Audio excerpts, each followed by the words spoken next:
എന്നാൽ റെജി ലൂക്കോസ് പാർട്ടി വിട്ടതോടെ അദ്ദേഹം പാർട്ടി അംഗമല്ല എന്നൊരു നിലപാടാണ് CPM നേതാക്കന്മാർ സ്വീകരിച്ചിട്ടുള്ളത്.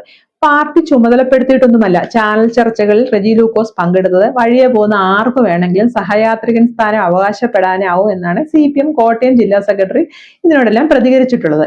അതായത് പാർട്ടിക്ക് വേണ്ടി ചാനൽ ചർച്ചകളിൽ വാദിക്കാനെത്തിയ റെജി ലൂക്കോസ് സഹയാത്രികനല്ല, വഴിയാത്രക്കാരനാണ് എന്ന് CPM ഇപ്പോൾ പറയുന്നത്.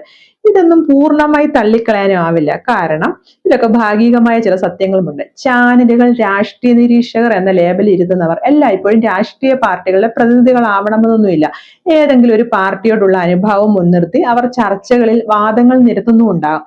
അതിനോടൊപ്പം തന്നെ മറ്റു ചില കാര്യങ്ങളുമുണ്ട്. അധികാര സ്ഥാനങ്ങളോട് ചേർന്ന് നിൽക്കുമ്പോൾ കിട്ടുന്ന ചില്ലറ നേട്ടങ്ങൾ മുൻനിർത്തി രാഷ്ട്രീയ അനുഭാവം പ്രകടിപ്പിക്കുന്ന രീതികളാണ് ഇതിനെല്ലാം കാരണം. അങ്ങനെ അത് പിന്തുടരുന്ന ചില ആളുകളുമുണ്ട്.